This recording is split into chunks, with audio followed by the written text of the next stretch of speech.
Hello friends, today I want to tell the story about the war between the Crow Nation and the Owl Nation. This story was told by Maysoon, a young lady from Ga2a, who, sadly, was killed along with her whole family back in November 2024. I am honoured, very honoured, to be asked to retell her story on the anniversary of her death in November 2025. Now, as is customary for all the children's stories from Ga2a, I have lit a candle to honour their bravery and in remembrance of those like Maysoon who will never have the chance to tell more stories. Maysoon's story, quite fittingly, is about a war between two neighbouring factions. So once upon a time, in the far-off land of India, there lived a murder of crows and a parliament of owls.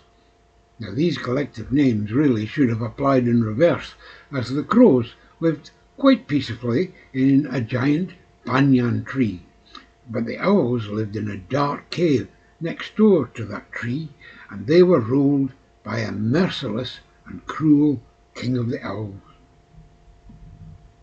One dark moonless night, the Owl King was grumpier than usual and called a war council.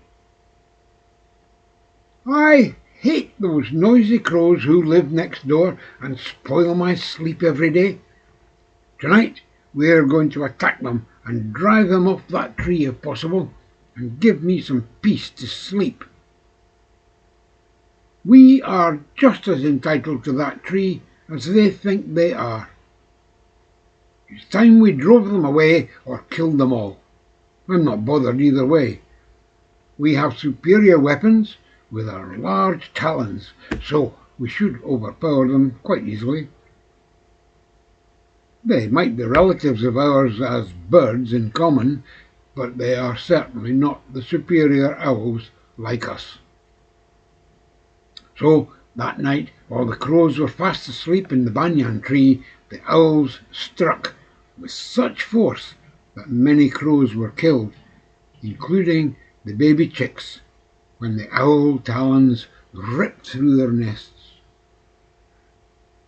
Fortunately, crows are clever birds, and realizing the hopelessness of the fight, they fled as refugees to trees in the next valley, where the Fire Mountain was. There they mourned their losses.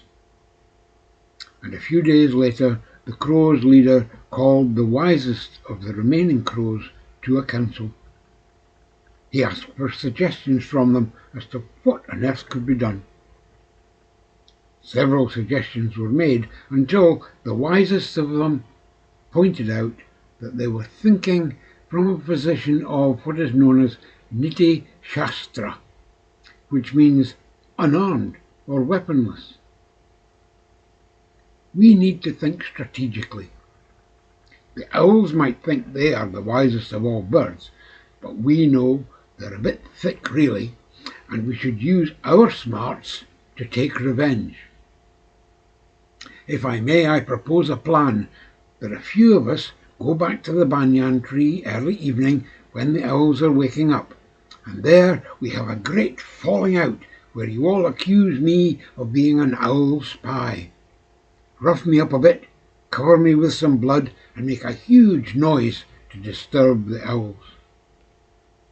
When the owls come to investigate, you fly away and leave me, where I will sing the praises of the king and inveigle my way into their cave. I will contact you in 2 or 3 days, and our plan will come to fruition. Watch for me now." And so that was all done, and the spy was taken back to the owl cave and presented to the king.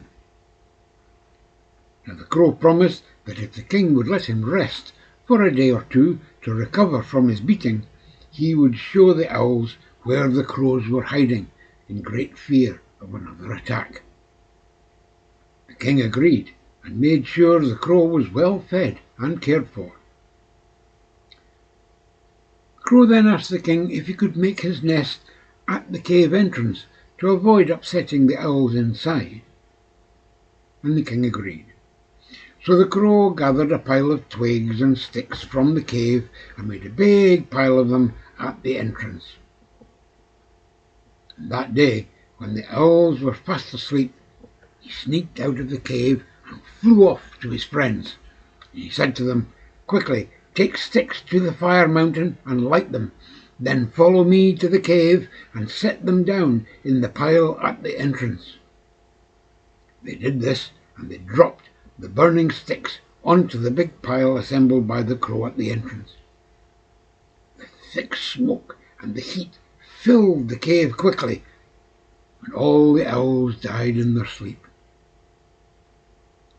The crows reclaimed the banyan tree, and they lived in peace and harmony with all the other animals from that time forward. Thank you for listening.